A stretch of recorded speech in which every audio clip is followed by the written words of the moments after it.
Hi friends, welcomes to Anu's kitchen.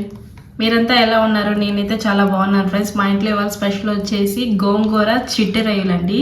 ఇది గోదావరి వాళ్ళ special అండి. ఇప్పుడు మన నెల్లూరులో కూడా అండి టేస్ట్ అయితే చాలా బాగుంటుంది. వేడి వేడి అన్నంలో ఇలా గోంగూర చిన్న చిన్న రొయ్యలు వేసుకొని తింటూ ఉంటే ఆ టేస్ట్ అనేది చాలా బాగుంటుంది. దీని తయారీ విధానంలోకి వెళ్ళిపోదాం పదండి. నేనైతే ఒక 4 కట్ల వరకు గోంగూర తీసుకున్నాను ఫ్రెండ్స్. ఇప్పుడు ముందుగా ఆయిల్ ప్యాన్ పెట్టుకొని ఆయిల్ బాగా కొంచెం వేసుకొని అది బాగా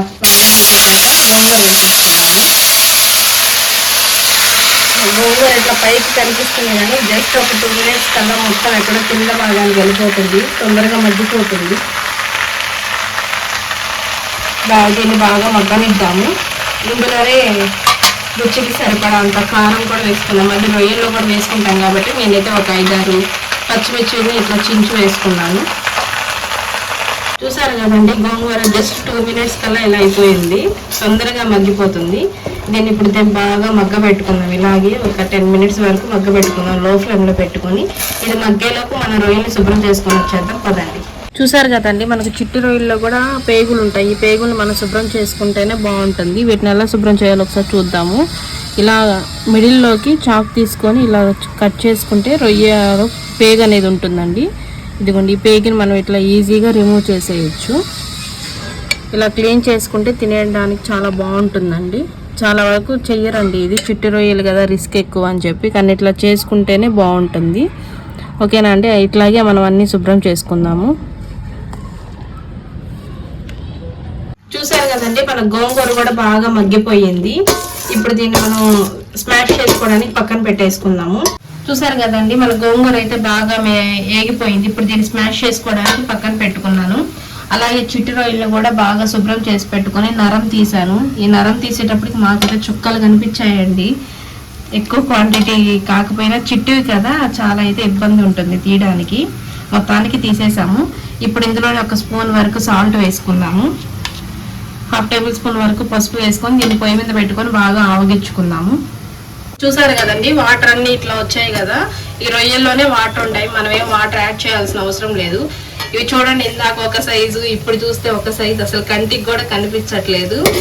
కానీ ఈ నీళ్ళంతా బాగా ఇంకిపోయేంత వరకు ఈ రొయ్యలు బాగా ఉడకబెట్టుకున్నాము.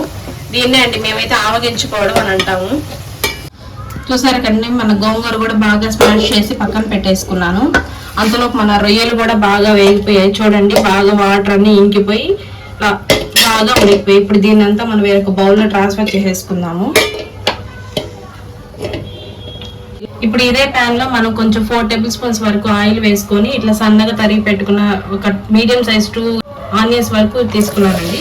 ఇలా వేయించేసుకుందాము. ఆనియన్స్ బాగా ఎర్రగా వేగేంత వరకు వేయించుకుందామండి. ఈ ఆనియన్స్ బాగా మనకు లైట్ గోల్డెన్ కలర్ వచ్చేంత వరకు బాగా వేపుకుందామండి. నాన్ వెజ్ కదా, అందులో రొయ్యలు కదా, కొంచెం మనం ఆయిల్ ఎక్కువ వేసుకుంటేనే టేస్ట్ అనేది బాగుంటుంది. ఇలా ఒక 2 minutes పాటు బాగా వేపుకుందాం. ఆనియన్ బాగా వేగిపోయింది కదండి. ఇప్పుడైతే అల్లం వెల్లుల్లి పేస్ట్ 1 స్పూన్ వరకు వేసుకుందాము. ఫ్రెష్ అల్లం వెల్లుల్లి పేస్ట్ అయితే టేస్ట్ బాగుంటుందండి కర్రీస్కి. ఈ అల్లం వెల్లుల్లి పేస్ట్ అనేది బాగా లైట్ గోల్డెన్ కలర్ వచ్చేంత వరకు బాగా వేపుకుందాము. ఈజీగా మనకు దీని ఎలా తెలుస్తుందంటే ఆయిల్ బాగా పైకి తేలిపోతుంది అల్లం వెల్లుల్లి పేస్ట్ వేయకపోతే. ఒక 2 minutes పాటు మనం లైట్ మంటలో పెట్టి వేయించుకుందాం ఫ్రెండ్స్. చూసారు కదండి, ఇప్పుడు మనకు ఆయిల్ అయితే బాగా తేలిపోయింది, బాగా వేగిపోయింది. ఇప్పుడే మనం ముందుగా ఆవగించి పెట్టుకున్నాం కదా, ఈ రొయ్యలని ఇందులో వేసేసుకుందాము. వేసేసుకొని బాగా హై మంటలో పెట్టుకొని జస్ట్ ఒక 1 minute పాటు బాగా వేపుకుందామండి. ఇలా వేపుకోవడం వల్ల రొయ్యకి అనేది అల్లం వెల్లుల్లి పేస్ట్ అంతా బాగా పడుతుంది, మనం వేసిన సాల్ట్ అదంతా బాగా పడుతుంది. తర్వాత మళ్ళీ మనం మంట తగ్గించుకోవచ్చు. ఇప్పుడు మన రొయ్యలు అయితే బాగా వేగిపోయాయండి. ఇప్పుడు ఇందులోకి దీనికి మనం మసాలాలని యాడ్ చేసుకున్నాము. 1 స్పూన్ వరకు ధనియాల పొడి వేసుకున్నాము. 1 స్పూన్ వరకు మనం కారం వేసుకున్నాము, ఎందుకంటే మనం గోంగూరలో ఆల్రెడీ పచ్చిమిర్చి వేసుకున్నాం కదా.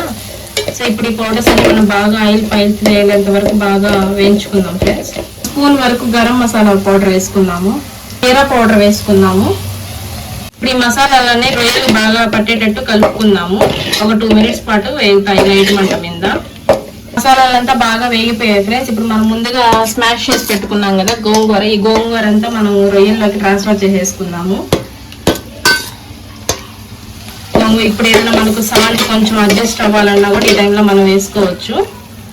చూసారా కదండి, గోంగూర అంతా ఇప్పుడు దీంట్లో ట్రాన్స్ఫర్ చేసేసాను. కొంచెం వాటర్ కూడా వేసుకొని రొయ్యలు గోంగూర బాగా ఉడికేంత వరకు ఉడకబెట్టుకుందాం కొంచెం సేపు. ఇలా బాగా కలిసిపోయాయి చూడండి రొయ్యలు కూడా. ఇప్పుడు ఏదైనా మన ఉప్పు ఏదైనా కారం అట్లా ఏదైనా అడ్జస్ట్ ఉంటే కూడా చూసుకోవచ్చు. ఇదైతే ఒక 2 minutes పాటు అట్లాగే ఉడకబెట్టుకుందాం, లైట్ మంట మీద ఉడకబెట్టుకుందాం ప్లస్ మళ్ళీ మాడిపోతుంది. చూసారు కదండి 2 minutes తర్వాత బాగా ఉడికిపోయింది గోంగూర రొయ్యలు కూడా. ఇప్పుడు ఆ గోంగూర అనేది రొయ్యలకు కూడా బాగా పడుతుంది. ఇంక ఇప్పుడు దీన్ని వేడి వేడి అన్నంలో సర్వ్ చేసుకొని తినడమే ఆలస్యం ఫ్రెండ్స్. నచ్చిందా మీకు? నాకైతే చాలా బాగా నచ్చింది. ఎప్పుడెప్పుడు తిందామని వెయిటింగ్ ఉన్నాను. ఓకే ఫ్రెండ్స్, నా వీడియో కానీ మీకు నచ్చినట్లయితే లైక్ చేయండి, షేర్ చేయండి. మరిన్ని వీడియోస్ కోసం మా ఛానల్ని సబ్స్క్రైబ్ చేసుకోండి. Okay friends, bye.